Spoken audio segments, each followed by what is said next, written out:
بعدين بقى في الانجليش اللي مش عارفين يتعلموا ده يا برنس، ما تشوف لنا يا عم حل في موضوع الانجليش ده، حاجه كده تنجزنا في شهرين ثلاثه. ايه يا عم التناكه دي، ما ترد. خلاص يا عم ما تردش، خليك انا هشوف. امبراطور الانجليش عمل عرض ال 85 ليفل ب 300 جنيه. حلو ده، بس 85 ليفل كتير قوي ها. هو 300 جنيه كتير برضه بصراحه. لا لا بلاش، استنى اما نشوف. اللي هي بتاعه مش عارف ايه كده، اللي هي بتزعق على طول في الفيديوهات دي. ما اسمهاش كذا، اسمها كذا. بتزعق جامد قوي. لا برضه صح. ايوه. في واحد بقى على التيك توك الاكسنت بتاعته تحفه. بس ده طلع سفاح. سفاح، سفاح التجمع. كان بيجيب الطلبه عنده يخلص عليه. يعني ده لو نطقت قدامه حرف غلط هيخليك باست بيرفكت. نايس. بص بقى، ده في واحد عنده ملايين المشاهدات على اليوتيوب بس هو بيشرح الانجليش بالعربي. فانا مش عارف هتعلم انجليش ولا عربي. لا مفيش امل يعني، طيب ولا ايه؟ خالص. طيب.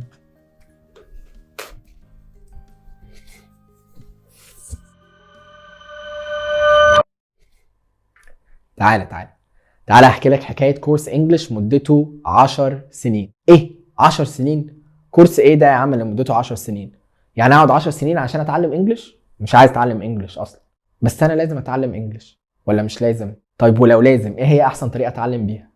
اصل بص، انا بفهم لما حد بيكلمني او لما بسمع انجليش بفهم، بس ما بعرفش اتكلم. او باخد وقت كبير جدا على ما اجمع الكلام في دماغي واترجمه من عربي لانجليش، فالموضوع بيبقى صعب قوي بصراحه. فما عندكش بقى طريقه او كورس تخليني اتعلمه بسرعه؟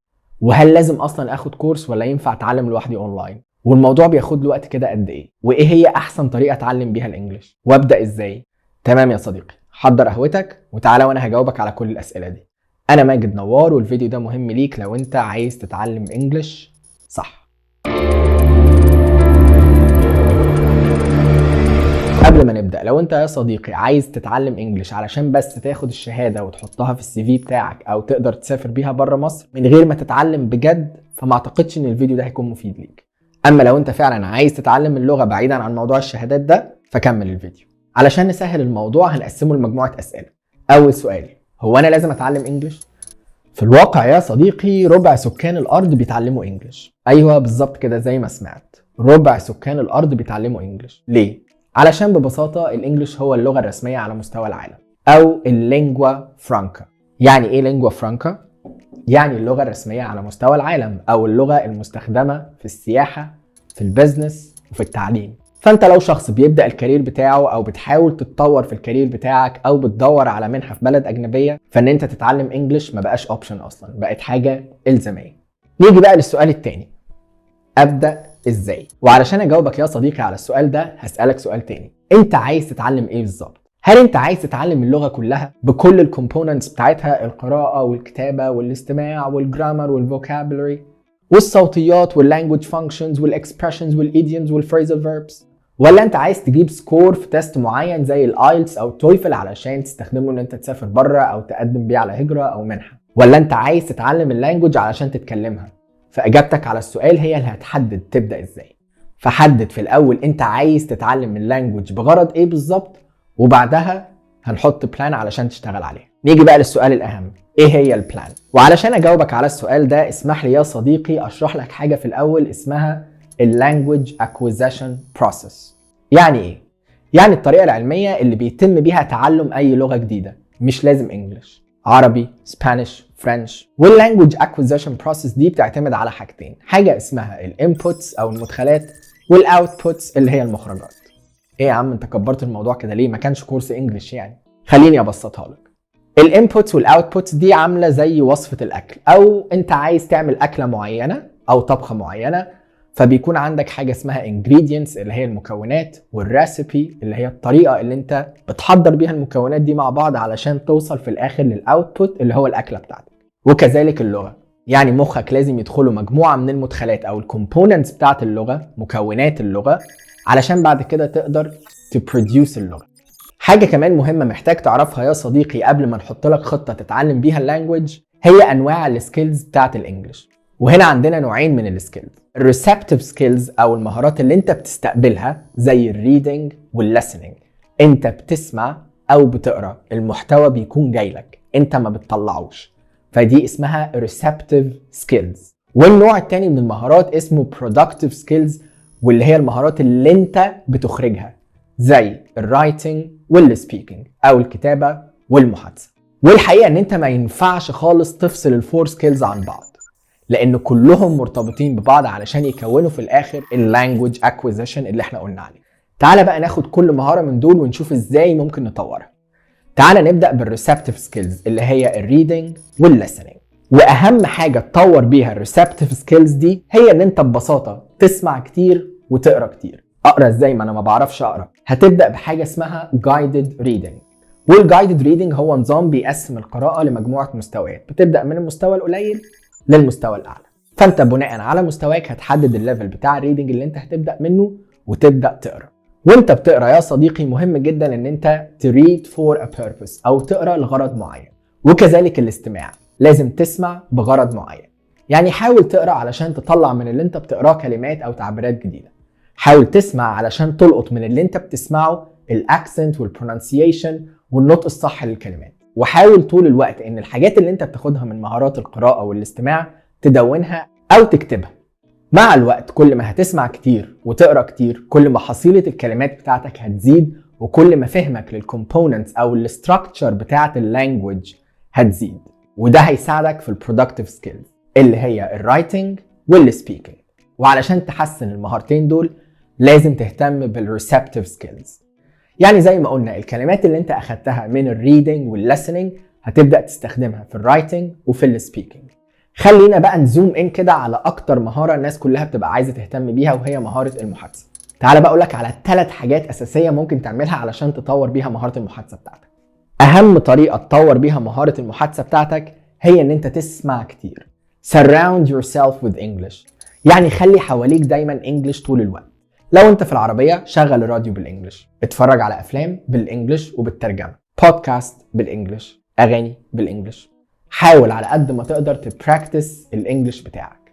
طب انا ما عنديش حد براكتس معاه، وهنا بقى يجي معايير اختيارك لكورس. لو انت بتدور على ان انت تطور مهارة المحادثة بتاعتك، فدور على كورس يبقى بيهتم بحاجة اسمها ال everyday English او الانجلش اليومي، او كورس مركز على فكرة المحادثة، بحيث ان انت تاخد اكبر وقت ممكن جوه الكورس ده في ان انت بتتكلم، وان الشخص اللي انت بتتكلم معاه يبقى بيسمع لك وبيحاول يصلح لك الغلطات بتاعتك وبيحاول يديلك انبوت يساعدك ان انت تتكلم احسن.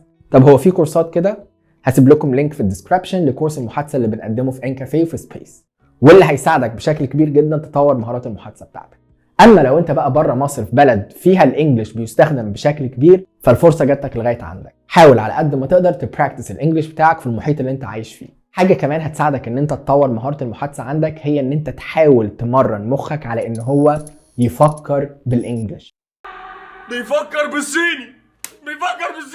ازاي؟ هنعمل مع بعض تمرين لطيف جدا. عايزك تبص على كل حاجة حواليك وحاول تديها اسم بالانجليش.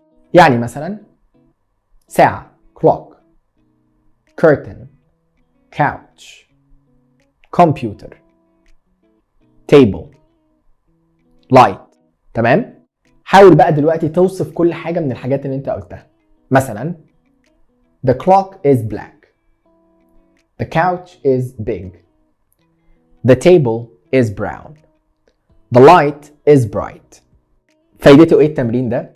فايدته ان انت بتمرن مخك ببساطة على ان هو يستور حاجات بالانجليش. مع الوقت لما هتعمل التمرين ده بشكل اطول والجمل تبقى اطول، مخك هيبدأ اوتوماتيكلي يبطل يترجم من عربي لانجليش وهيبدأ يفكر بالانجليش. ودي اهم حاجة هتساعدك ان انت تطور مهارة المحادثة. نيجي للسؤال الاخير، الموضوع بياخد وقت قد ايه؟ بص يا صديقي، اي حد هيحط لك تايم لاين علشان تتعلم فيه اللغة هيبقى بيضحك عليك، لان ده بيعتمد بشكل كبير جدا على مجهودك انت، وبيعتمد على ان انت حاطط بلان فعلا مظبوطه. زي ما قلنا انت عارف انت عايز تتعلم ايه وبتتعلمه ازاي، فالموضوع ما تربطوش بوقت. وكمان يا صديقي انت بتتعلم لغه، واللغات محتوى التعليمي بتاعها تراكمي، بمعنى ان هي ما بتخلصش، يعني انت كل يوم بتتعلم. علشان كده يا صديقي قلت لك ان الكورس بتاعي مدته 10 سنين، وهي دي الفتره اللي انا اخدتها علشان ابدا احس ان الانجليش بتاعي بقى كويس. بدات ادرس وانا كنت برضو حاسس ان الانجليش بتاعي مش كويس، ولغايه دلوقتي كل يوم بتعلم حاجه جديده. فهو الموضوع ملوش تايم لاين. تاني، هو معتمد بشكل كبير جدا على مجهودك، ومعتمد على البلان اللي انت حاططها، ومعتمد على الوقت اللي انت بتنفست في ان انت تطور المهارات بتاعتك. فما تصدقش اي حد هيضحك عليك ويقولك تعالى وانا هعمل لك خطة مدتها شهرين نتكلم فيها انجليش زي الاجانب، او يقولك تعالى خد الكورس ده وهيخليك نيتيف سبيكر في 6 شهور. الكلام ده كله بلح. وعلشان احاول اقنعك بالموضوع ده، لان عارف ان انت صعب تقتنع بيه، تخيل ان انت بتقول لواحد امريكي او بريطاني تعالى وانا هعلمك العربي في 3 شهور. تخيلت؟ تمام. لو في حاجة معينة حابب ان احنا نتكلم عنها ليها علاقة بتعلم اللغة، اكتبها لنا في الكومنتس وهنرد عليك. والبلاي ليست اللي فيها الفيديو ده هينزل عليها حاجات كتير ليها علاقة بتعلم الانجليش. وعلشان يوصلك كل حاجة اول باول، ما تنساش تعمل لايك واشتراك وسبسكرايب. جينا لاصعب جزء في الفيديو. وعلشان يوصلك كل جديد ما تنساش تعمل لايك وسبسكرايب واشتراك. وتفعل جرس. ولو انت مهتم ان يوصلك فيديوهات شبه ده، ما تنساش تعمل لايك واشتراك وتفعل زر الجرس. سلام.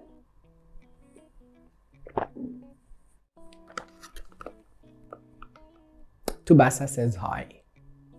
كابتن ماجد عاد إليكم من جديد. دي اتطفت اصلا. اوكي.